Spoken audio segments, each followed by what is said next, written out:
हाय सांग मैंने जय जगन्नाथ नमस्कार हैप्पी रज। चलन देखा आम घरे केमती पोड़पिठा बनाऊँगी आम भाउज केमती बढ़िया से पोड़पिठा बनाऊँ। आम आज आम घर को आसीचु मो बाप घर को आसी तो झीर ये मामू घर रज से माई बढ़िया से पोड़पिठा बनाऊँ। पोड़पिठार जमी जहाँ हुए आप तो सब जानते कहवाक भी पड़ोनी कारण यहाँ तो आमर पर्व आम छोट बड़ू ये रज देखी आसु रज ही आमर हेब मान पोड़पिठा निहाती हम से घर घर समस्त को जना आम ओडिशा रे रज पर्व पोड़पिठा क्या जना ना सेमती किसी ना से देखु केमती आम घर बना हो मो भाउज पूरा बढ़िया से बनाऊले सहित मो दीदी भी हेल्प करते भाउज पूरा एत कष्ट बनाऊले एत जोर गरम होता पूरा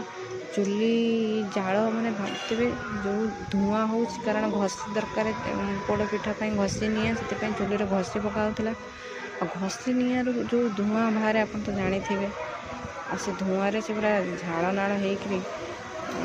आमर प्रायतः पोड़पिठाटा पूरा राति बना हुए बेड़ बेड़ बना हुए कारण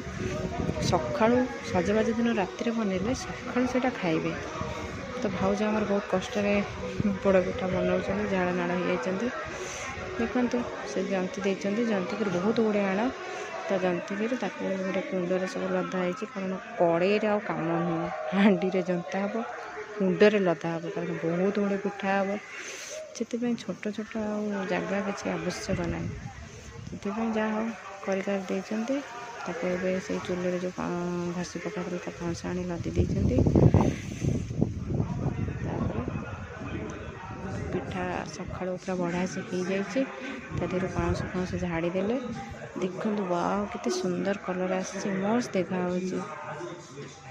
मस्त एत सुंदर देखा बढ़िया भी होना तापर पिला मानू गाधे गाधे सज है पिठा भाउज काटिक देले से खाऊँ सज हो देखु पिठा जमी सुंदर देखा मो झील मैंने भी सेमती सुंदर देखा दी भौणी आज बहुत सुंदर देखा कहार नजर न लगे बहुत सुंदर से देखा और पिठाटा भी मस्त होता बहुत सारा नड़िया पकाई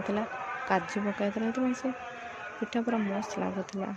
देखो तो एत सारा पिठा हो पूरा रजर आ कि ना पिठा ही खाइबे समस्ते।